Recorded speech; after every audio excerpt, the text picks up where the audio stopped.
Welcome back to another episode of the Beyond the Arc podcast. Today's episode, we're going to be going through and talking about some free agents in the offseason, as of course, we're just over the midway point through the season.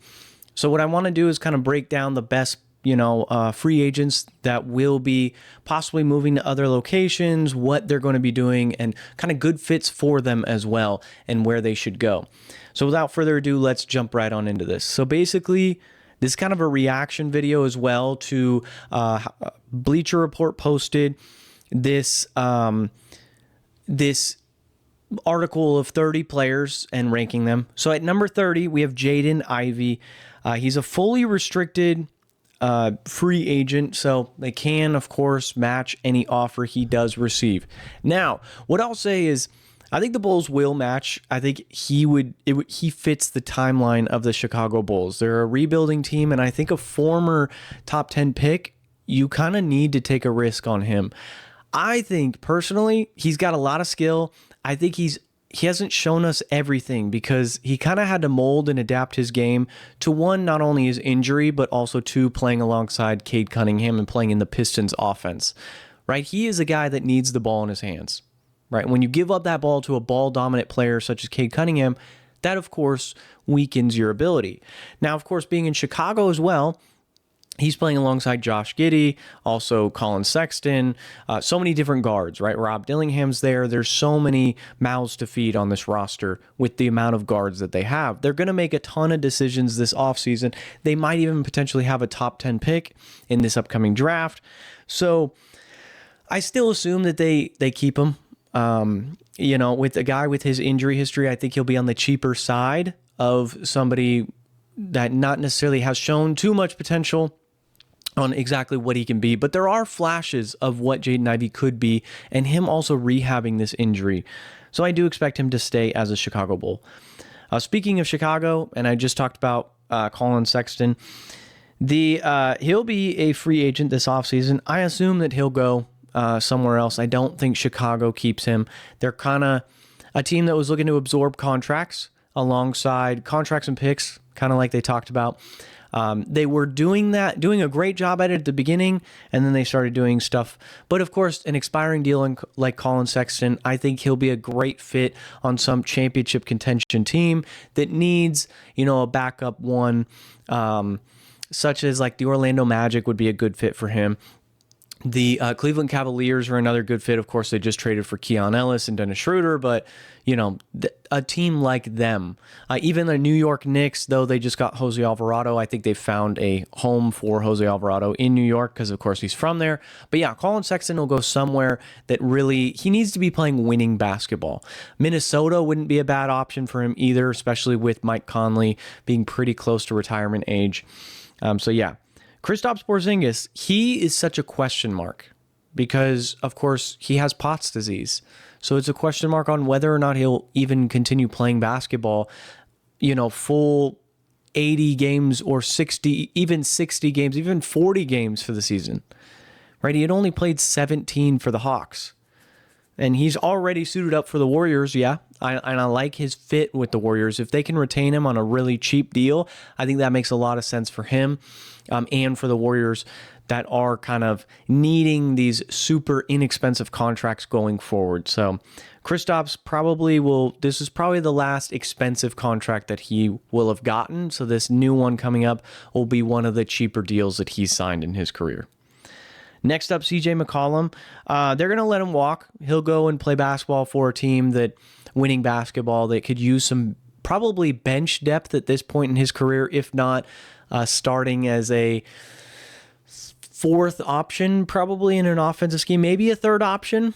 I'm trying to think of if he were to go to like Philly, for example, if Paul George gets waived or something, they trade Embiid and then he goes over there. But I highly doubt that he would fit in that. He screams like Laker or Clipper because they love bringing in those older vets. And yeah, CJ McCollum does scream Laker or Clipper, especially if they retain LeBron and they make one final push of LeBron's career to win a championship in LA. But I do think, either the Clippers or the Lakers make a lot of sense for both him and the organization. Next up here, we have Jordan Goodwin. $2.3 million salary, early bird contract. He's somebody that probably will stay with the Suns based off his play, I would assume, but we can move forward off of him. Kelly Oubre. Kelly Oubre is one player that he'll be a free agent, and he's somebody that can fit in a lot of organizations, I think. I think he's somebody that a lot of teams, he is kind of like a seesaw, kind of in-between player of the idea of him is better than him, but I feel like Kelly Oubre is a better mold of that. So he fits in the same category as like a DeAndre Hunter, like a 3-and-D kind of guy. But I think Kelly Oubre is a little better than that. Offensively, of course, DeAndre Hunter a better defender, but if that makes sense. I think Kelly Oubre, though, is a team that, or a player that a lot of teams will pick up the phone and be like, oh, yep, Kelly, let's give you a contract. I think he kind of fits, especially with him making $8.4 million this season. If he has a contract similar to that, where he's in the $10 million a year range, he's going to be a hot commodity for sure in the market. This year, there's not too many super exciting free agents, right? It's more of role players that could be signed that we're looking back on this offseason and saying, oh, that's why this team won a championship, is because they went out. The Spurs, for example, have been looking for that 3-and-D kind of wing. Kelly Oubre might be a good fit for the Spurs because he kind of fits that mold. Of course, he doesn't scream like San Antonio per se, but his ideology, his play style and all that kind of does fit what the Spurs need, and he's relatively cheap. So at 24, Tobias Harris, he's somebody, early bird writes, he is somebody that I will say, I again, kind of fits in that mold of the idea of him is better, but he's been so expensive throughout his career. When you look at his entire career, you look at a guy that just makes a ton of money. Like, he was great with Philly, but made a lot of money. He was great with Orlando, made a lot of money, right? That's why teams have let him walk or traded him, because he's made so much money. Detroit, he makes a lot of money, and it kind of halters you from making those last-minute moves that you need to kind of push the needle, because he kind of needs to be included in any sort of trade or any sort of deal, but he means a lot to the team, right? So hopefully he kind of finds a middle ground where he can kind of sign a cheaper deal, but also, I wouldn't mind him staying with Detroit if they just reworked his contract and made him a little bit cheaper, right? His salary, $26 million. That is a decent chunk of change. So Jonathan Kuminga, just such a confusing player on whether or not you should pay him. I think if you're the Hawks, you of course utilize these last few, the last 30 games in the NBA season, and you really see what you have out of him. Does he fit alongside Jalen Johnson? Because he's, of course, your cornerstone. And then 2, can you potentially do some sort of sign-in trade with him if he doesn't, right?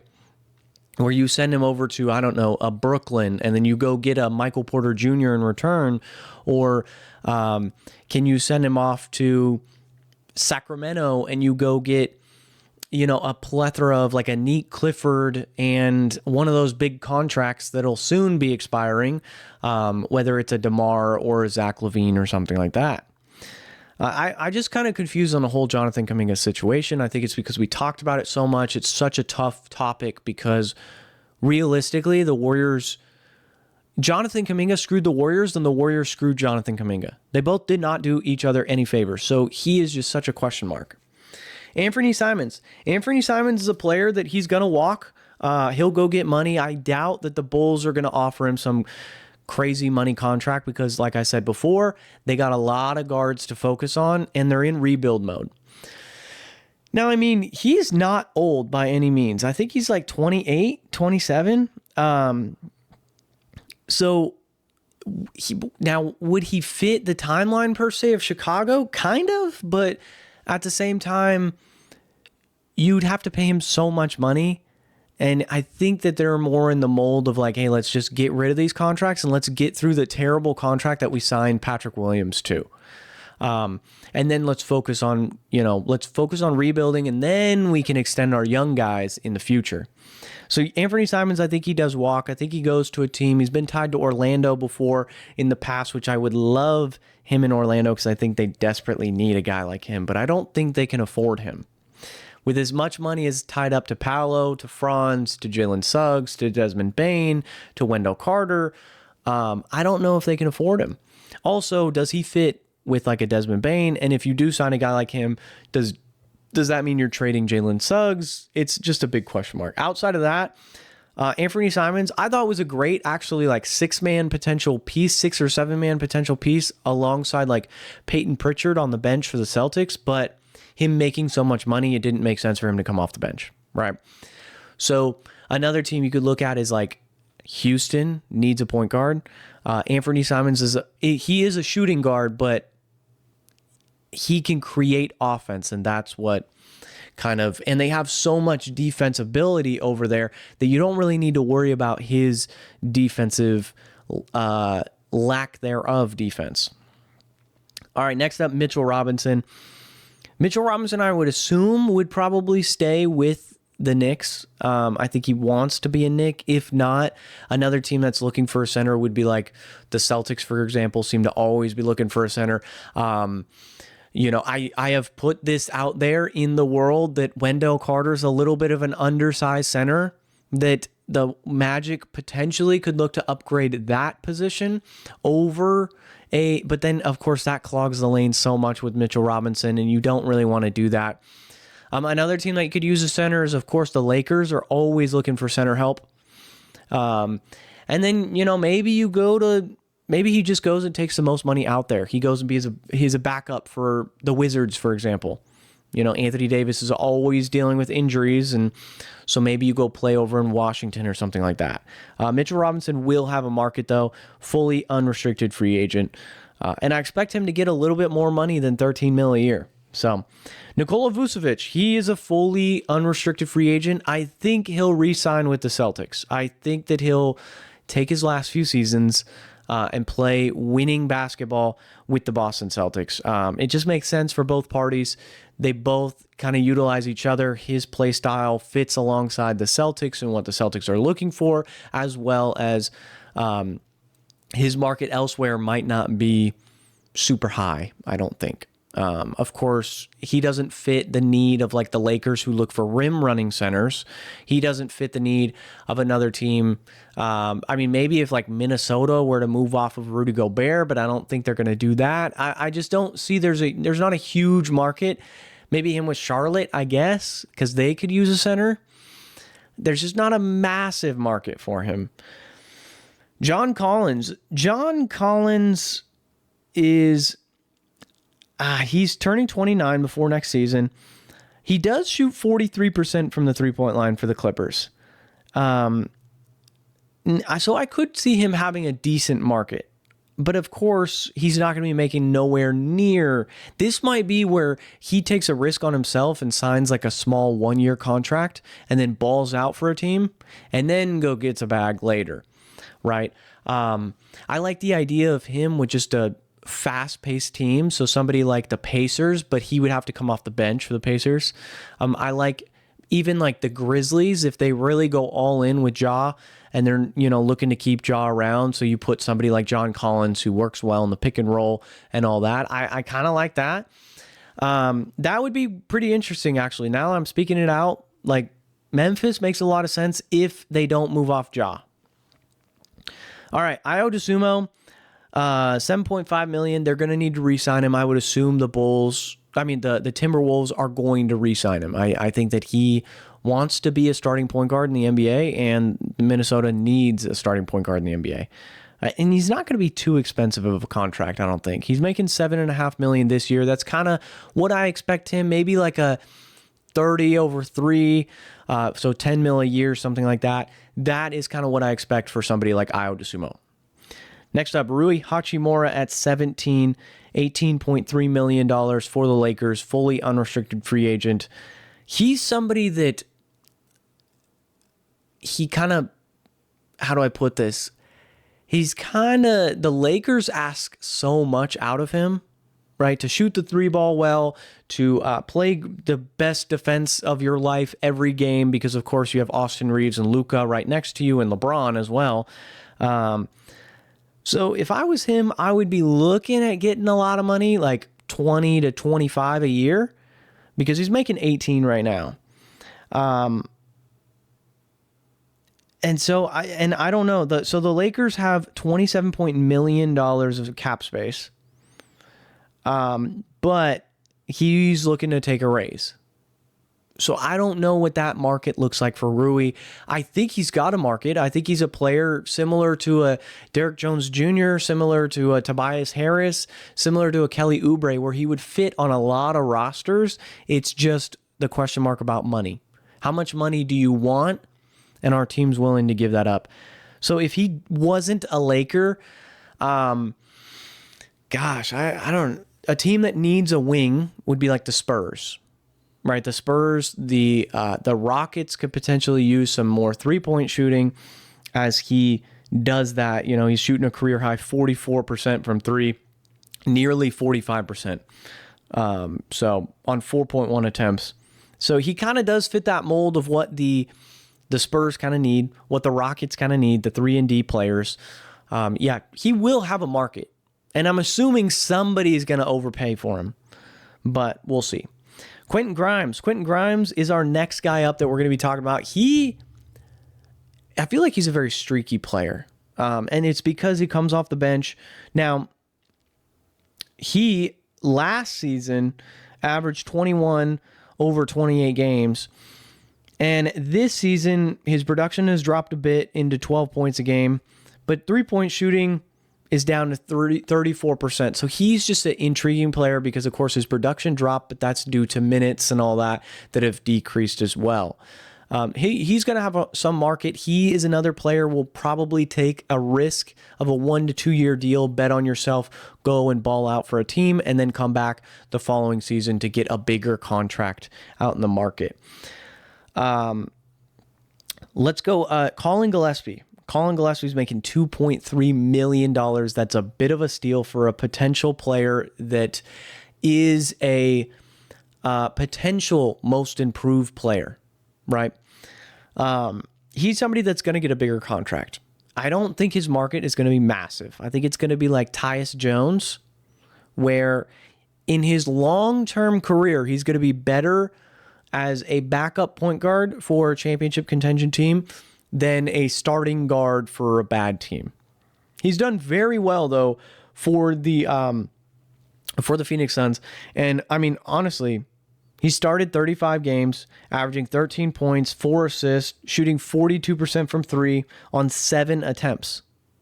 Like, the Suns can start Gillespie's next contract at around $15 million, which, I mean, a team offering more with cap room could be a threat to steal him away. I don't know if a team's going to offer him 20 mil, 18 mil, maybe, but I feel like that's a bit of a risk for a guy that potentially is your backup point guard. Maybe he goes like Minnesota, though, and they let Io walk, and then they sign Colin Gillespie if they like what they see better out of Colin. Personally, I think he works well with the Suns, so I think you just kind of keep him, sign him in that 15 mil. He's probably going to look elsewhere just in case he gets that bag. But because, Houston needs a point guard. They might offer him something. And then, of course, Phoenix Suns. Kobe White, he'll probably, I would assume he'd re-sign with Charlotte. I think he would have fun in that exciting young team, a team that's finally looking to win games after all those years and years of rebuild. Now, the contract, though, he's going to want to get paid. He averaged 18 points a game for the Bulls. I mean, he's going to want some money. I would assume 25. I think in the open market, he's got full unrestricted rights.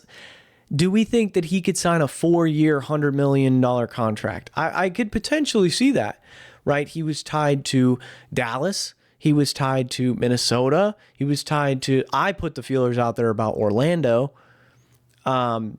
So potentially there could be a decent bidding war for somebody like that. Now we're getting into the better players. He's number 13 on the list, number 12 being Mark Williams.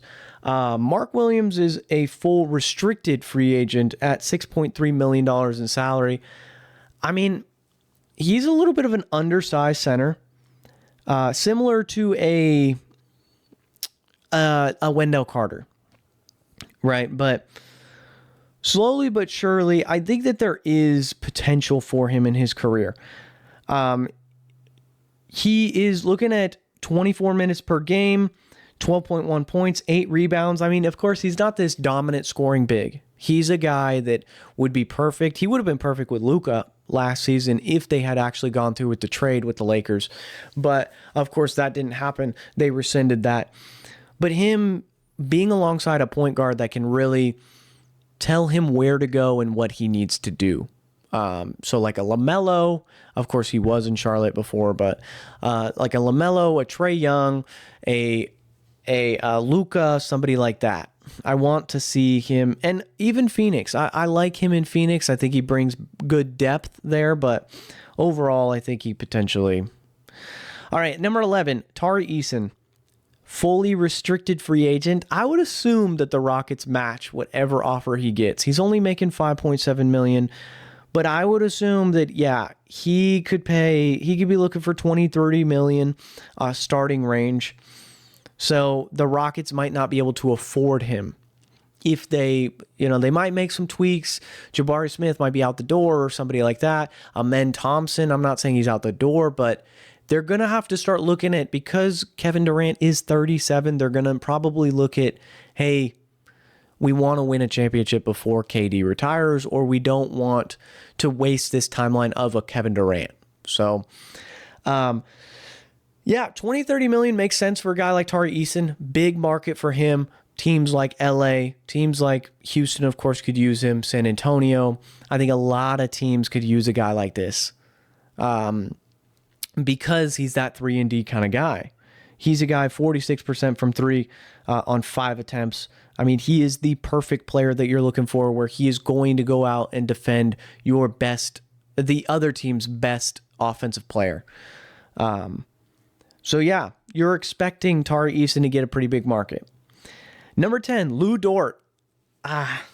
It sucks. He's a full free agent. And I think, especially if the Thunder do not win the championship this year, they're going to need to start making decisions. Of course, guys are going to need to start getting paid. Chet, of course, Shea got paid, that whole 9 yards. But they're going to need to start making these decisions, similar to the Celtics, right? Celtics won a championship. Well, before, the Celtics didn't win a championship. They made a championship, and Marcus Smart had to go. Right? Tough decision, but he had to go in order to get over the hump. The Thunder have already done that. They've already gotten over the hump. But I'm saying, like, then the Celtics made the championship, won the championship, and then they had to ship off Drew Holiday, Kristaps, players like that. They just shipped off Anthony Simons, right? They traded Kristaps for nothing in order to get rid of that salary. So Lou Dort might be somebody that just walks because he's got a big market. San Antonio again. I think that Lou Dort fits that category of a player that can fit a lot of teams.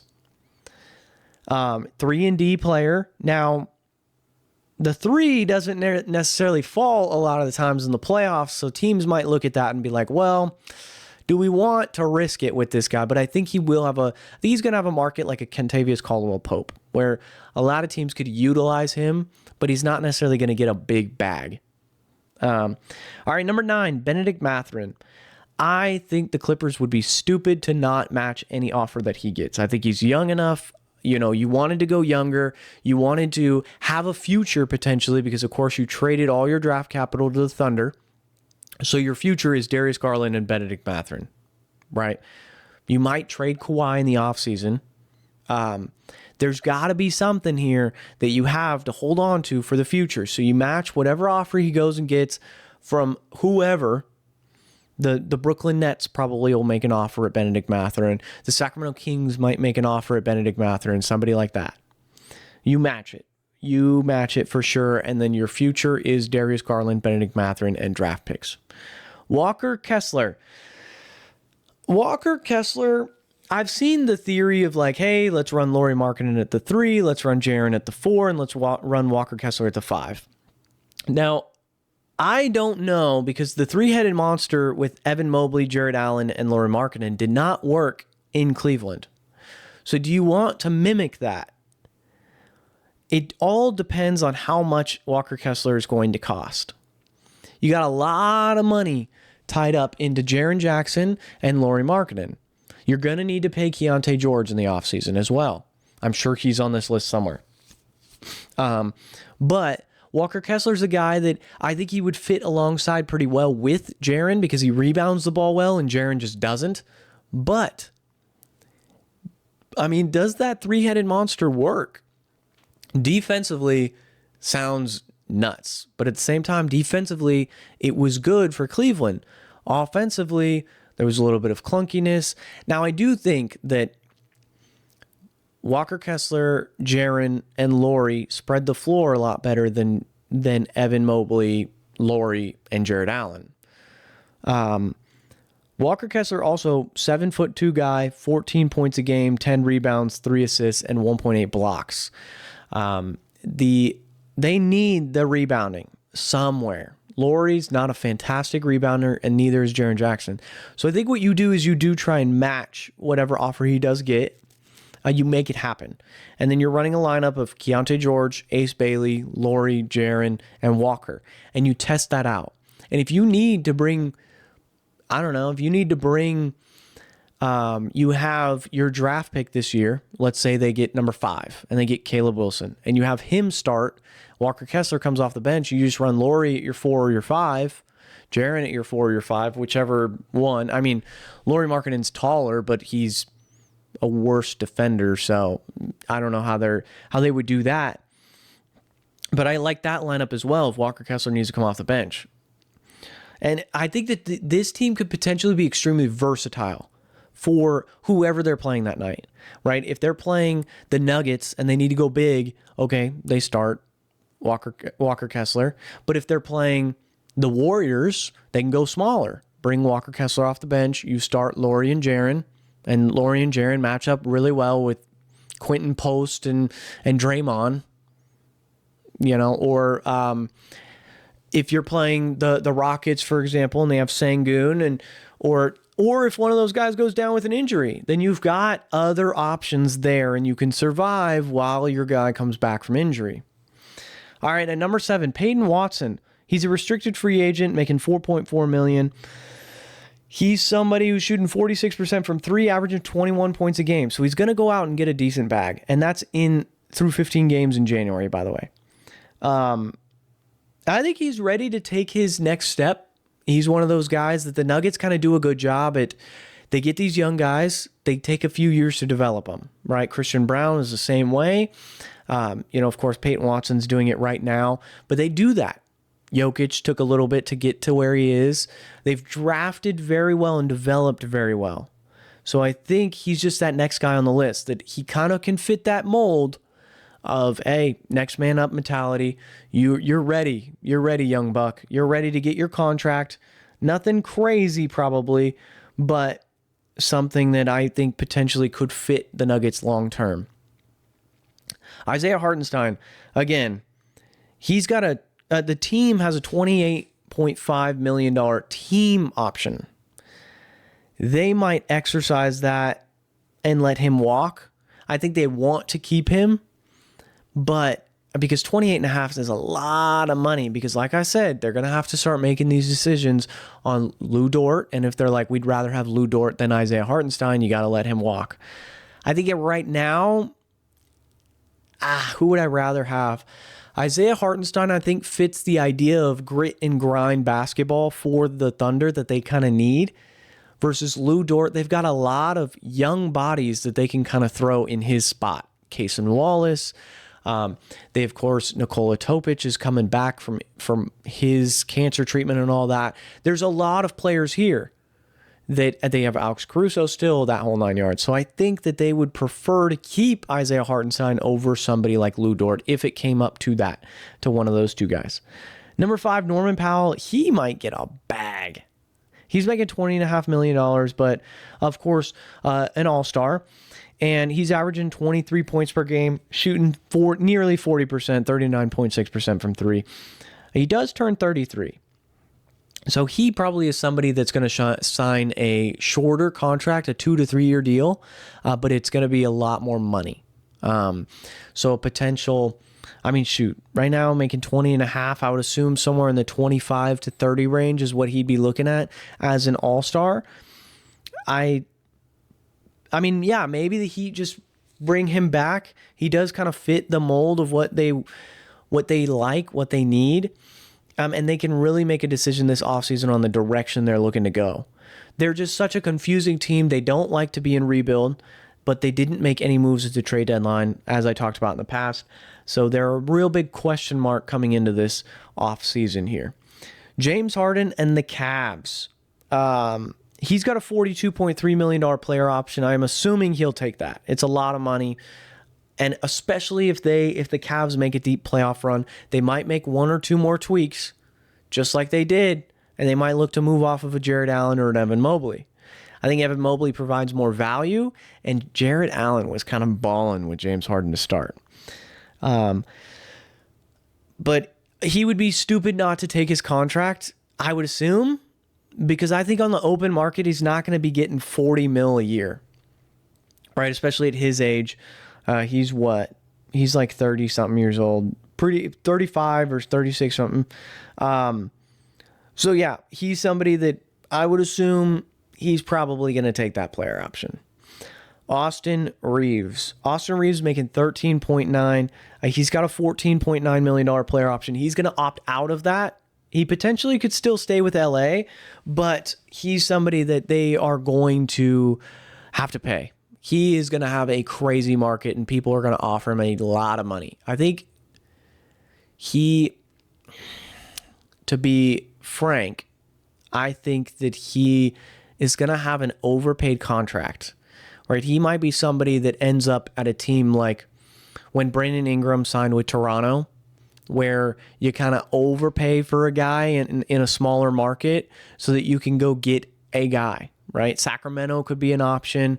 Or if the Lakers keep him, of course, then, I would hope that he would stay in LA. I don't know the fit of Luka and Austin Reeves, though, long term. Are they a championship contention duo? I don't know if he's your number 2 option and Luka's your number 1. Are they the realistic future of the Lakers? I don't think so. I think Luka needs other players around him. I think that Austin Reeves and him play a little too similar, honestly, where they both want the ball in their hands. They don't necessarily play super well off the ball, but I think Austin Reeves is going to have a big market for sure. Number 2, Jalen Duren, restricted free agent. If you're Detroit, you match whatever is coming your way because he is a potential All-NBA defender. He is, of course, he was an All-Star. He is a great player for Cade Cunningham, and you got to keep Cade happy. So, 17.7 points a game. He's just somebody that defends the rim really well. He fits alongside Cade really well. The only thing, I guess, is he doesn't space the floor super well, but I would have to say that, of course, Jalen Duren will be a Piston. I think he's going to be there long term. I don't think that he's going anywhere. But they're going to pay him. They're going to pay him some $20 million a year, 20, 25, maybe $30 million a year. I don't know what he would be eligible for. Actually, he's probably pretty high on that list. He's probably going and getting 30 a year for 5 years. That put him in at 150 mil. That seems like where he would be at, especially since he just became an All-Star. Number 1. LeBron James, the big question mark on what will LeBron do. Of course, his salary is $52 million this season. He's fully unrestricted. He can go anywhere he wants. The Lakers, do they keep him? Personally, to me, I don't think you do. I think you're somebody who you kind of wipe your hands clean with the whole LeBron James experiment. Of course, one of the greatest Lakers of all time. Brought a championship to LA. Yeah, didn't bring multiple. Potentially still could, but I think that this is going to be the last go around. I think that he's going to come home to Cleveland. He's going to take some cheaper deal so that they can keep him. And then, he's going to have his farewell tour. And it would be great if he could end on top. Realistically, I think that this is the last season in 2027. I think this is the last season of LeBron. I think that he's kind of done everything that you want to do as a basketball player. Won multiple championships, became the all-time leading scorer. He's played with multiple All-Stars, Hall of Famers, some of the greatest scorers on the planet he's played with. But overall, I think that he is ready to finish his NBA career. And I think that he wants to go out closer to on top of his legacy. So he's going to go join up with a team that can help him get one last chip in either LA or Cleveland. I don't think he goes anywhere else. I don't think he goes and teams up with Curry and Golden State. I don't think he goes to Miami to finish his career there. I think it's either Cleveland or LA. And I'm leaning Cleveland. I mean, unless he takes a cheap deal with LA. But the only way, if I'm the Lakers front office, the only way I'm accepting LeBron one last year is if he does take a cheap deal. Because I'm not doing that whole, $50 million for LeBron. But I think that we're going to see 1 year contract or maybe a 2-year contract, but he's got a player option after that first year. I think it's pretty close. It's sad to say, but I think LeBron is pretty close to being done with his NBA career. And that last season will be it. He's somebody that been in the NBA longer than he hasn't. I mean, this is somebody that came in the league at 18 and just balled out ever since. You got to respect his game. Whether or not you think he's 1 or 2 on the all-time greatest list, he's an all-time great. And he'll go down as one of the greatest players of all time, one of the greatest scorers of all time, one of the greatest defenders of all time, one of the greatest all-around players of all time. And you can't argue that. He's provided championships to multiple organizations. He's provided, help for other guys, right? I mean, look at what he did. Kyrie in Cleveland, he comes over, he brings a chip to Cleveland, right? Comes to LA, wins a bubble chip, which people have their stuff, but no one has ever won a bubble chip before LeBron. Won the first ever NBA Cup, right? Now, a lot of those are like, some people call it the Mickey Mouse crap and all that, but whatever. A championship's a championship at the end of the day. It doesn't matter.